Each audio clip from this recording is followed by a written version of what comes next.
Hello，大家好，我是雨欣。忙着上班，有一件一直想做的事情，拖到这假期才付诸实践。在上一个视频中，我打印了一架泰坦锤头鲨，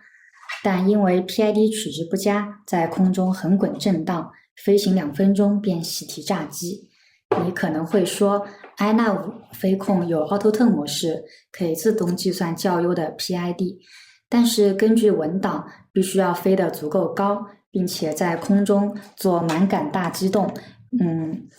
而且还要持续数分钟，那就陷入了鸡生蛋和蛋生鸡的悖论。如果我连手飞都飞不起来，那又如何做 AutoTurn 呢？所以 AutoTurn 只能是一个锦上添花的功能。难道只能凭直觉取值，通过一次次炸机来尝试吗？非也，办法就是参照真机研发过程，在试飞前先做分动实验。最初我打算在家搭一个简易风洞，但最终放弃。原因之一是风扇吹出来的风是旋转的，有很多的湍流成分，要通过格栅整流层流，制作比较复杂。原因之二是上海这种寸土寸金的地方，房子小，哪有空间让我摆放收纳？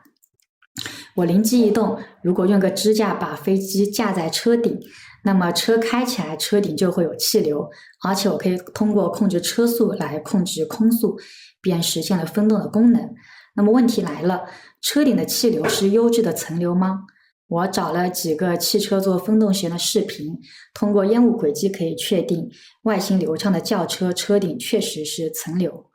至于支架的材料，我最初打算使用铝型材，但是我怕金属较重，不便于抬上车顶，而且金属太硬，边缘又太过锋利，不慎手滑把车漆刮了就糟了。最终呢，我打算采用之前做青木航模时剩余的桐木条。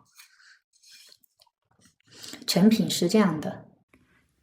底部通过4个吸盘与车顶固定，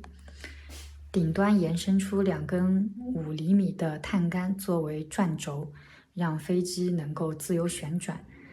设计之初就考虑了快拆结构，只需要把各个连接处的橡皮筋拆卸即可将架子拆成5根木条。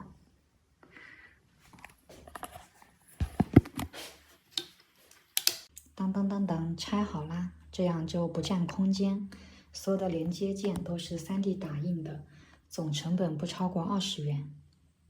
为了配合这个支架，我对锤头鲨图纸做了一点点修改，前后左右都开了孔，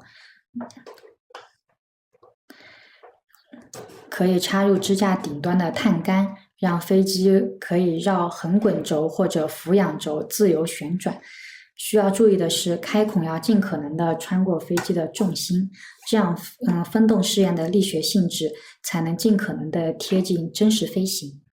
废话不多说，来看看使用效果吧。首先是静态展示，请看 VCR。OK， 现在飞机已经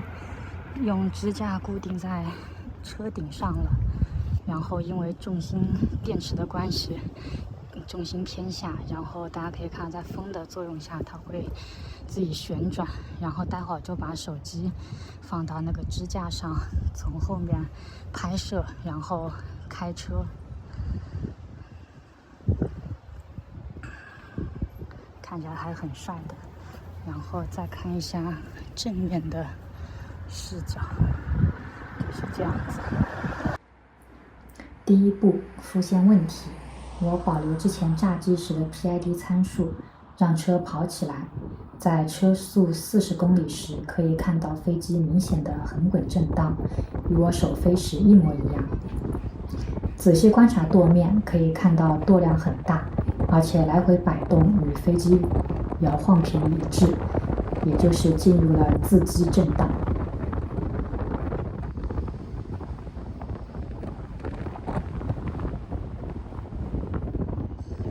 第二步，吹风过程中开启 AutoTurn， 并左右打杆，让我们一镜到底，见证奇迹。一开始飞机还是在横滚震荡，然后慢慢的震荡幅度减小，最后调整到一个还不错的状态。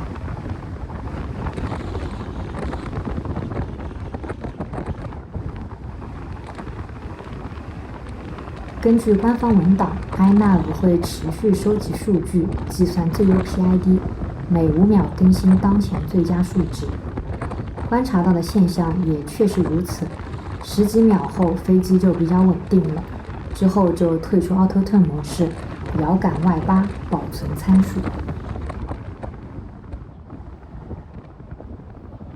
但必须承认，飞机在每次回正之后依然会左右晃悠2下。第3步，手工微调。根据油管上大佬的说法 ，Auto Turn 之后可以把 P 值略微增大些。我照做了，晚上测试的时候发现飞机非常跟手，回正以后也没有一点震荡。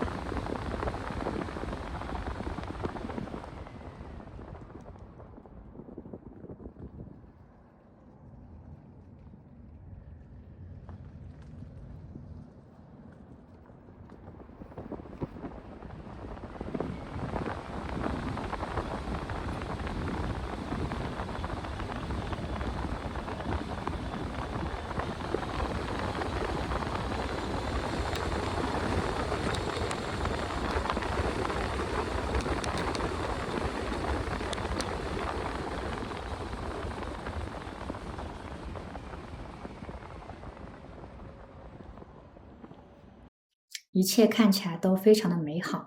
但这种方法也就是在支架上做 Auto Turn， 只适用于横滚，而不适用于俯仰。在真实飞行的时候，飞机抬头后就会开始爬升，那么气流也会随之改变角度。但在车顶吹风的时候，即使机头抬升，气流依然是水平吹过来的，并不会改变角度，因此是无法模拟真实飞行的情况的。如果我说太抽象的话，我可以举一个显而易见的例子，在真实飞行的时候，我可以拉筋斗，可以让飞机360度翻跟头，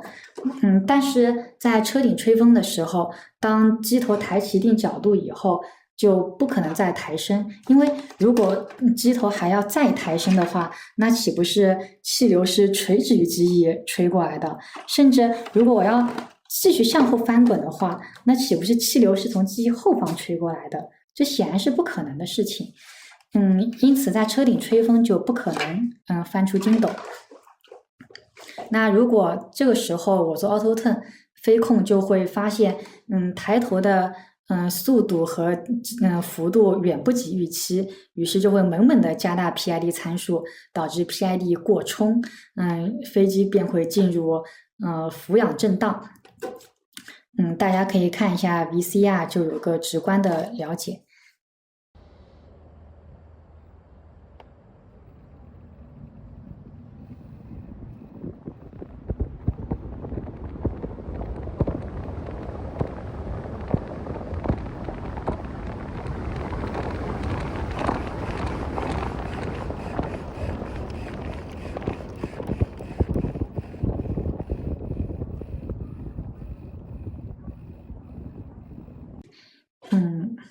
因此俯仰只能手工取值，然后吹风看效果，验证一下是否能够保持平飞不震荡，拉杆是否能够抬起一定角度，并且维持稳定，大体 OK 即可。即使不得不手工调参数，风洞测试依旧避免了炸机的风险。